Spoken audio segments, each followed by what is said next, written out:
அஸ்லாம் வலைக்கம். இனி ஒரு குட்டி விலாக் பார்க்கலாமா?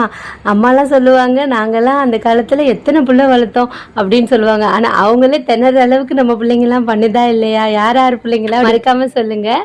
அந்த காலத்துலலாம் வளர்த்தேன்னு சொல்கிறாங்க. ஆனால் இப்போ நமக்கு ஒரு பிள்ளைய வச்சுட்டு சமாளிக்க முடியலை. ஆனால் அப்போல்லாம் வெளியில் விளையாட விடுவாங்கல்ல. இப்போ அவ்வளோ வெளியிலலாம் விளையாட விடுறது கிடையாது. கொஞ்சம் பயம்தான். அது இப்போ இருக்க சுச்சுவேஷனுக்கு தகுந்த மாதிரி மாறி போச்சு. இன்றைக்கி லஞ்சுக்கு பார்த்தீங்கன்னா ரசம் வச்சுட்டு அப்படியே மிளகு கறி. மறுநாள் என்ன சொல்கிறது, பக்ரீத் முடிஞ்சு மறுநாள் மோஸ்ட்லி எல்லார் வீட்லேயும் ரசம் வைப்பாங்க, அந்த மிளகு கறி செஞ்சுருவாங்க. அப்புறம் ப்ரௌனி ஆர்டர் வந்துருந்துச்சா, அதை வந்துட்டு ரெடி பண்ணி வச்சுருந்தேன். செம்மையாக வந்துருந்துச்சு. அந்த கிரிங்கிள் டாப் வந்துட்டு கொஞ்சம் கூட கிராக் ஆகாமல் வரணுன்னு தான் ரொம்ப ஆசையாக இருக்கும். அதே மாதிரியே வந்துருந்துச்சு.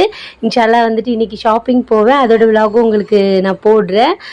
மட்டனை வந்துட்டு தனியாக வேக வச்சுட்டு அப்படியே மிளகு கறியை போய் செய்வோம்ல நம்ம வீட்டில், அந்த மாதிரி தான் ரெடி பண்ணிக்கிட்டு இருந்தேன். இன்றைக்கி ஏன் பார்த்தீங்கன்னா நான் அந்த டைலாக் ஃபஸ்ட்டு ஒரு டைலாக் சொல்லியிருந்தேன்னா அது சொல்லியிருந்தேன்னா, நம்ம ஒரு பிள்ளையை வச்சுக்கிட்டு இவ்வளோ வேலை செய்கிறது அவ்வளோ கஷ்டமாக இருக்குது. எங்கள் அம்மாலாம் பார்த்தீங்கன்னா காலையில் காட்டுக்கு போயிட்டு எங்களையும் பார்த்துட்டு வீட்டு வேலையும் பார்த்துட்டு மாமனார் மாமியார் எல்லாரையும் பார்த்துட்டு எப்படி சமாளித்தாங்கன்னு தெரியலை. ஆனால் அம்மா சொல்லுவாங்க, நீங்களாம் அப்படிலாம் சுட்டி பண்ணலை, உங்கள் பிள்ளைங்க தான் ஓவராக பண்ணுறாங்க, என்னாலே ஒரு 1 ஹவருக்கு மேலே வச்சுருக்க முடியல அப்படின்னு சொல்லிட்டு சொல்கிறாங்க. உங்கள் அம்மாவும் அப்படி தான் சொல்லுவாங்களான்னு சொல்லிட்டு மறக்காமல் சொல்லுங்கள்.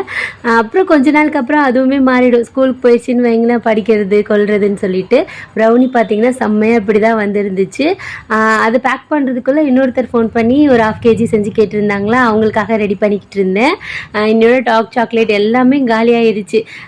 சொன்ன மாதிரி இன்றைக்கி வந்துட்டு கடைக்கு போவேன், பாரிஸ் தான் போவேன்.